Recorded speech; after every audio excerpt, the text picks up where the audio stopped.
What's up YouTube, WePostE here, and today it's Victor bringing you guys another standard Pokemon battle. Now before we get into this one, I just want to show you guys something here. That's right, we're halfway to our goal of reaching 100 subscribers. We're at 51, yay! Thank you to everybody who has subscribed basically. Thank you for your support. We really appreciate it. George and I really do. Thank you. Please keep watching. Yeah. Anyways, so this is, if you recognize my team here, it'll be because this is the old version of the team I used to battle George in our first video up on this site or YouTube. So you can tell, since it's an older version, this is going to be kind of an old battle. It's like about from a month ago. So I'm sorry if my memory's a bit foggy, but I'll try to do as best I can. Basically, it's the same thing as before, only Porygons, where Ferrothorn should be as a physical wall, and Celebi took over Dragonite's role. Actually, Dragonite was a wall breaker. Celebi is a third Scarfer. We have 3 Scarfers on this team: Flygon, Celebi, and Rotom Wash. Celebi is not usually Scarf, so Celebi having a U-turn definitely catches people off guard, and we'll see if it's implemented into this battle. Seeing his team, nothing particularly scares me. Maybe the Landorus. Not sure. Landorus is normally life orbed, I think, with rock polish. So, but no, that doesn't actually threaten me at all, because I got Porygon 2 for the Gliscor, for the Landorus, for the Kyurem Black. Actually, think about it. Gliscor definitely threatened this team a lot because it can toxic substall really easily, and I really have nothing for it. So we'll see how I deal with the Gliscor in this battle. So I'm just going to lead off my Flygon here because switch initiative and stuff with the U-turn. So Flygon does, all Flygon really does, but Flygon's amazing at what it does being a scout. Go for a U-turn on this thing, bring in my Porygon 2, take whatever move he can throw at me. Definitely Hidden Power Ice. I go for the Ice Beam because there's really no reason to over-predict this early in the match. Just, even though you know that your opponent will switch out, there really is no point. Go for Ice Beam, it's pretty safe. I go into my Rotom here because I want to trick the Scarf onto this thing to cripple it, because I don't really have anything for this Blissey other than Gengar, which only has the Focus Blast, which is completely unreliable. He Toxics me, which means that he locked me into Toxic, which means I feel pretty safe going into my or go for the Hydro Pump instead, because it's probably predicting the switch, wanting to get some damage on whatever comes in. The Hydro Pump miss kind of agitated me, so I guess I stayed in, also predicting the Volt Switch as well. Go for the, but in this turn, I really should have switched out into my Gengar, which I do, and because nothing this guy can do really threatens me. He's going to lock himself in the Soft Boil, which is good because, well, you want to recover the damage he gets off, and if your Scarf Blissey is pretty much the only thing you should lock yourself into. Go for the Focus Blast. It actually does a pretty decent chunk to this Landorus Therium despite being resisted. And go into Victor Zed, predicting whatever. Victor Zed's really bulky, and you can also hit back really hard. Predict the switch, go for Toxic or the Scald. Both doesn't matter. Fishing for the burn right here.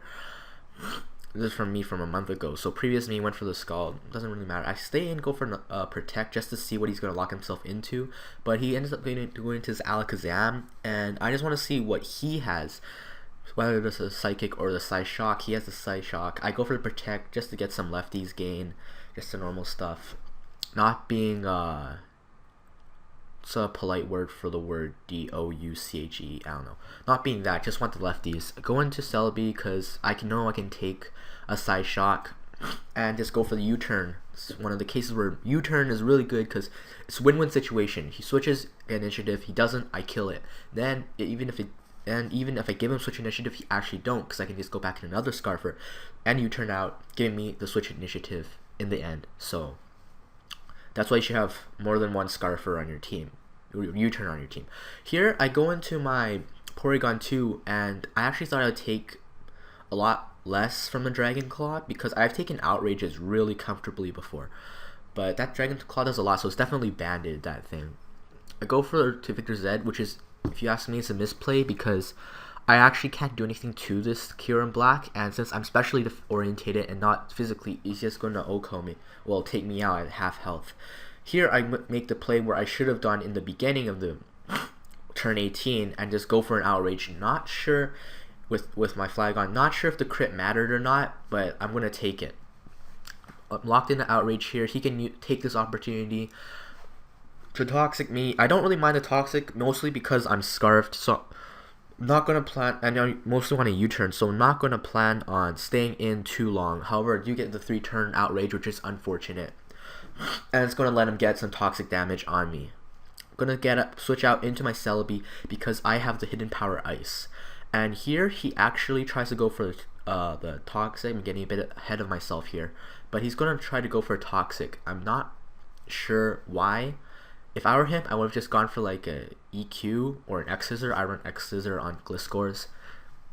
That's just my own preference, but I wouldn't have Toxic, especially since I keep going for the Hidden Power, which if I were him, I would definitely suspect Ice. Otherwise, why would I keep going for it? And it's obviously offensive instead of defensive, so I really don't see a reason to bring the Toxic on there, aside from the fact that, you know, damage is damage. Excuse me. Well, do you say excuse me when you sneeze? I think that's for coughing or hiccuping. Anyways, here he seems pretty comfortable to just sack his Blissey. I said Glissy, what the heck? Seemed pretty comfortable just to sack it. I can see why he would do that because he really has nothing on his team to take a Focus Blast, as my Gengar can do hefty chunk to his Landorus, and he definitely wants to keep that. He's going to go for a U-turn on my switch, so this match is just all U-turn right now. It's just U-turn, U-turn, U-turn, switch, switch, switch. This battle is definitely going to be called U-turn. I'm going to switch out of away from the Gliscor and, well, with the U-turn, get switch initiative. I'm going to go for the Hidden Power Ice again because I really just want to get this thing out of the way. It's completely walling my team. If I were him right now, I would switch it to the Magnezone, because it can switch into Hidden Power Ice pretty safely, and the fact that I keep going for it probably means I'm choiced in some way, which he probably knows by now, since I went for it 5 straight times. He's going to switch out into the Magnezone, as I said I would. He's following my advice, guys, from 1 month in the future. I'm going to go for an Outrage just because I just want some damage, and I'm going to die to Stealth Rocks on entry anyways next turn. Meaning that Outrage, just to get as much damage as you can, will be the best thing. And also, this will let me, the poison is going to take me out, but this allows me to go into my Celebi and KO with a Hidden Power Ice. Now this U-turn, his Landorus outspeeding me with the U-turn, with the U-turn actually caught me off guard there because I'm Choice Scarfed, but I'm modest, and I thought that even if the Landorus was Jolly, Landorus only has a base 91 speed, so I thought I would still outspeed it anyways, but it turns out that Landorus that's Jolly or Timid, but I don't know why you would run Timid, or is it, yeah, that's just weird. If it's Jolly Landorus, I'll have 309, while modest Celebi only has 299 speed, which means that he will outspeed me regardless, but I didn't know that during the match, so something to keep in mind, guys. If you're not plus speed nature with a Scarf and your Scarfer base 100 speed, Landorus will outspeed you. Here, I bring in my Porygon 2 because well, it's my last Pokemon. He goes for the Stone Edge, misses. I thought that was a game changer right there. I thought that it mattered a lot, but then you see how much Stone Edge does to the Porygon 2 here, and that's not nearly as much as before. You guys take a look at that chunk of health that I lost, the faded green part, and then look at how much health I had left. We'll use Pokemon Showdown's turn changing thingamajig, and we'll see how much HP I had. This much HP, guys. Take a look at that. This amount, that's about roughly a quarter. And if we see how much the Stoners does this time a 5th. So in the end, Stoners does not matter, and I proceed to KO with the Ice Beam. So good game, Toxic Team. Not really any hacks that I could see aside from a crit on the Kieran Black. In the end, I do not think it matters. You can do damage calc if you want. Assume he's well, it's banded Kieran Black, so you know, plus speed, max attack, adamant, that sort of stuff. My Flygon is jolly, not adamant. So if you want to do a damage calc, you guys can do that. Thank you for watching. Help us reach our goal of 100 subscribers. I saw in the beginning of the video, we're halfway there. So please tell people about this channel, and I'll see you next time. Bye.